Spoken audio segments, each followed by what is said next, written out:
All right. My name's Paul, and I've got autism, and I've got low mood today. Um, and I actually wanted this is the point of the video. It's low mood, autism, and when your mood just tanks, it just drops. It falls off the map. Every ounce of potential interest you would have in something is now gone,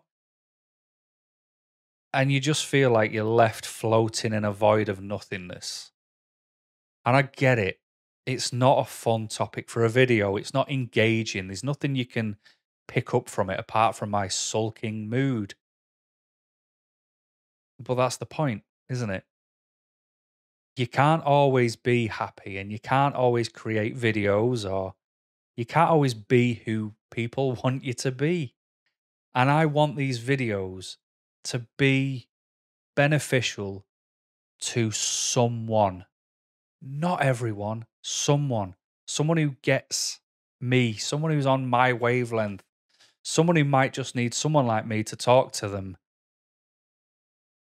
to explain things from a human being's perspective who also doesn't really understand autism, but is trying to make sense of it along the way.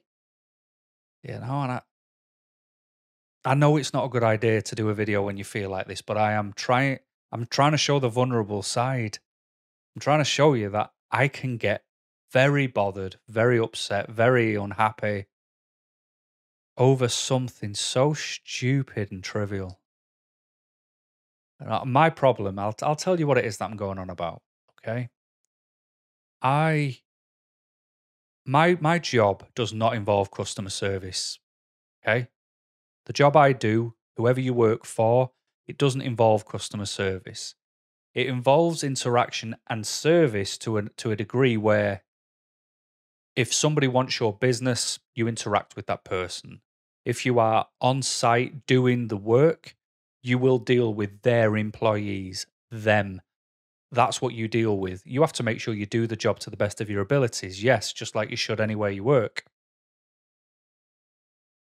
But when it comes down to a customer, someone who actually, not a customer as in McDonald's, like if a customer is unhappy because the burger's not cooked, they've got every right to complain. I get that. But let's say the customer in McDonald's didn't like the color of the paint that they used on the walls. So it's tough. Go somewhere else. And that's the level that I've got the bother at. In my work at the minute, they kind of want us, my team, to engage with customers who don't like the paint color. That's the best way of describing it. So, in other words, there's no reason to interact with them because they're talking nonsense about something that's not really their business. Um, and they're not listening. They're kind of not listening that it's actually four other people's jobs to talk to that customer about anything anyway. There is also a full department who deal with customers and complaints and issues. It's not my job. And I am now left in this horrible void of, because a day before I had this phone call, I enjoyed my job. And today I feel like the world is against me. I hate my job. I hate where I work. I need to leave. I can't be there and I won't be forced into doing this, And that's it. It's like one extreme to the other. I don't have this middle gray area. And so right now I feel like I'm trapped. I've got like one of three potential options, maybe more. I don't know. We'll see as I talk through them. But I feel like I leave. I just quit because I can't be around this. I feel like I could go off on the sick, go off with stress and anxiety and bother because I'm not sleeping. I'm tired, man. I feel exhausted. I really feel exhausted today because I was up all night. Not up all night, but tossing and turning, not sleeping properly because I've got this in my mind. I can't lose the thought of it because I'm having a chat about it on Monday with the head of customer service to say it's not my job. But I'll try and find a way of saying it better than that. And that's another problem in itself. I don't know how to phrase things at the right time. I'm the guy who has arguments with the shampoo bottles in the shower afterwards, like, "Oh, I should have said this." Not shampoo bottles, I've got no hair, but you know what I mean? The after the fact, things. So, yeah, I feel like I just wanna quit. I also feel like I need to go off on the sick because I'm so bothered by it. I also feel that and this one's horrible to say. I hate saying this. No one should ever do it in any shape or form, but I feel like I've got to pull out the autism card. No one should ever be able to pull any card out that's, in their favor. But I kind of feel like I've got to pull out the autism card for them to listen, because people should listen to the human being based off their merit. Who is that person talking to me? Why have they got something, negative or opposite to what I say? Let me hear them out. But I really don't feel like I'm gonna be heard out. So it's I'm gonna go for it normally. I'm gonna, explain the professionalism of the content of the work that me and my team do, and hope they listen. And if they don't listen, then unfortunately I'm gonna either have to go off on the sick or pull out the autism card. And trust me, there are not many people more up to date on the Discrimination Act, the Equality Act, the correct, reasonable adjustments that are required. And my role does not require me to speak face to face with the non essential part of customer service. I don't need to do it. So, my reasonable adjustment can include that where it wouldn't affect my job. And if my employer wanted to discipline me, fire me, release me from my duty, I would take them to court. And you better believe I would. But you know what? It's probably not even going to get to that. My employers are all right. They're nice. My director seems really nice. Probably isn't, but he seems really nice, and always says pick the phone up if you've got any thing to talk about. And I could speak to this head of customer service, and they could go, "Thank you for your explanation of your role. It makes sense. Um, Not a problem. I'll take that under advisement." And we could all just get on happily ever after. But autism gives you those. I have 100,000 arguments in a split second with myself in my head over every scenario that could ever be created. And it brings you down, it wears you out, and you think everything and everyone's against you, and no one's done anything. The person I'm talking to on Monday, right now, will be having a nice time on Saturday with their family, and they won't even think of me. They don't even know my name right now. But I'm sat here stewing over it. I've not focused on anything today because I've got this in my mind. And that is an autism trait. You just what am I gonna do today? You know? And again, I apologize for the negative and down and woe is me, whatever these things are called. Video. It's not a podcast, is it? I'm not with anyone. But it's just not fun. Your headspace isn't your own when it's like this, and you can't just pull yourself out of it. And the way I feel, it's like if someone was to leave me alone because I'm stressed and I'm bothered and I need my space, because that's you hear that a lot with autism. It's like just leave them be, leave them be, let them just deal with what they need to deal with. But I'm not going to be able to deal with what I need to deal with until 1 o'clock on Monday. What a waste of a weekend. I'd love to snap out of it. I'd love to have that mentality of I can't do anything until 1 o'clock on Monday. So forget about it.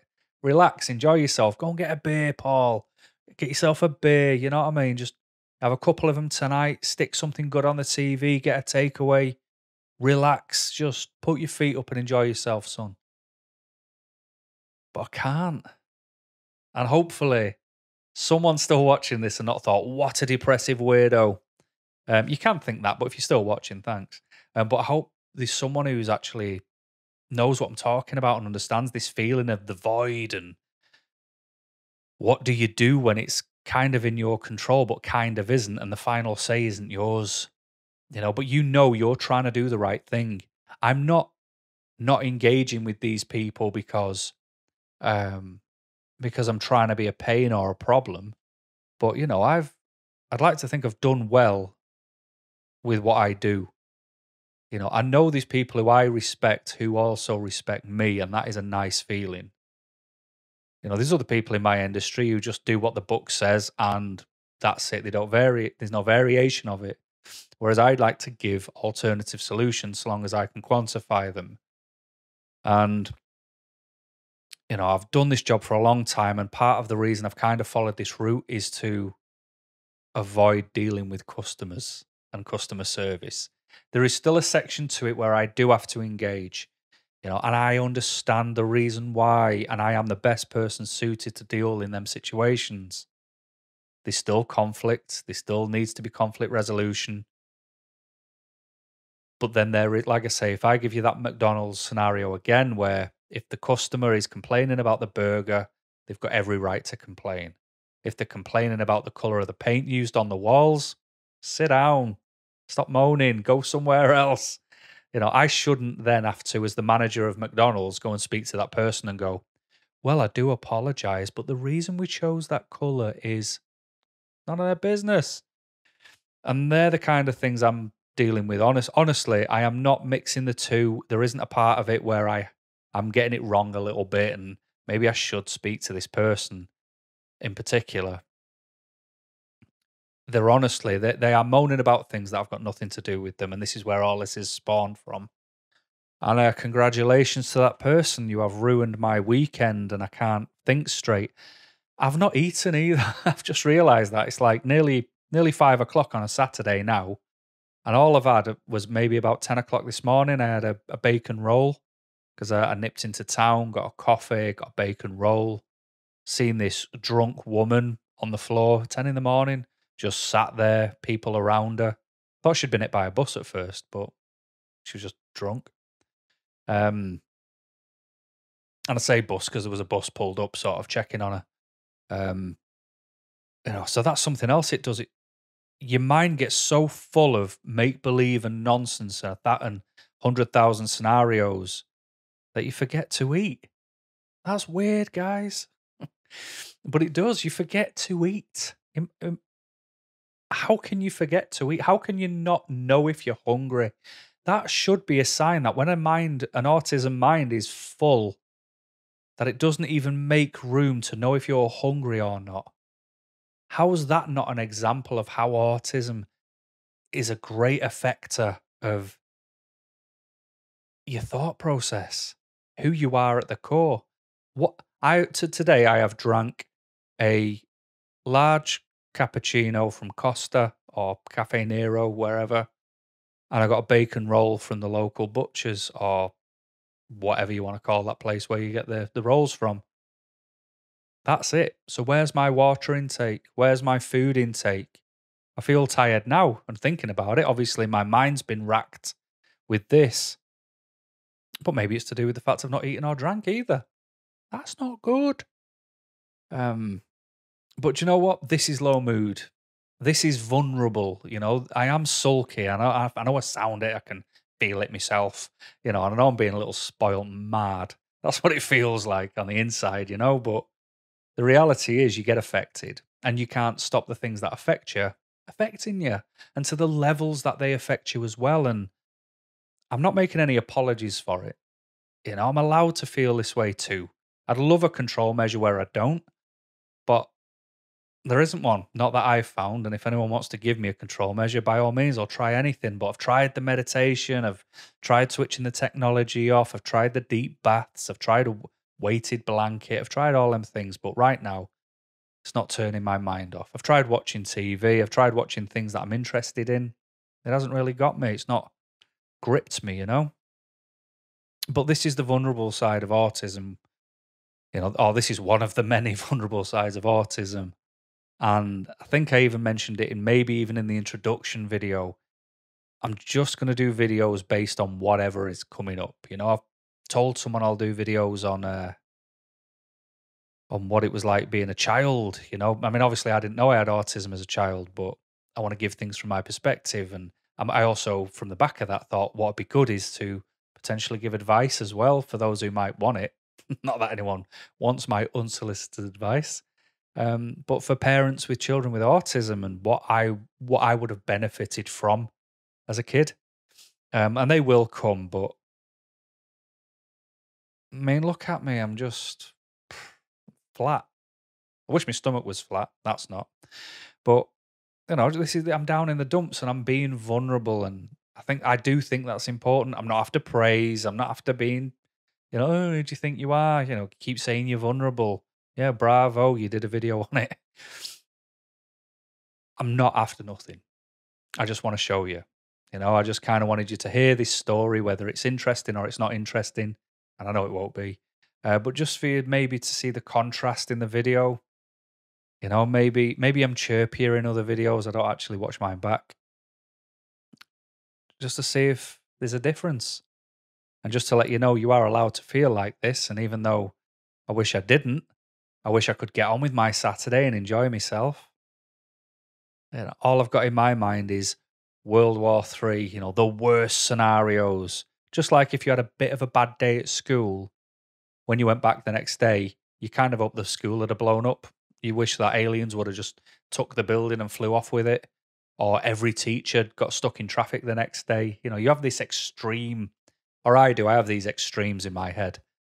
I don't ever have the middle area. It's either yes or it's no. There's no grey. There's no room for maneuver, And that's why I feel a bit pants, people. All right. So this is autism in its low point, over something which potentially is really trivial and I'll be fixed in a heartbeat and I'll feel great, or it won't and I'll feel like this. But that's the thing. The way I feel, it doesn't get worse. This is it. So if I get the worst news and I do have to do the horrible thing of pulling the autism card, I'm in exactly the same mindset as I'll be in on that Monday. But the worst bit is, on Monday, literally the second I get off that call, I've got to jump in my car, travel for 3 hours, go and stay away for 2 or 3 nights and do work for that company. So if I don't get but if the person doesn't hear what I'm saying, then I won't be getting in the car. I'll be going off ill. Because I can't keep not eating and not sleeping, can I? Based over something where I shouldn't have to be involved in that level of customer care, and I made the conscious choice down my career path to avoid people. Anyway, I'm sorry for being down. I'm sorry for being bothered. I'm sorry if I've brought you down with me. That's not my intention.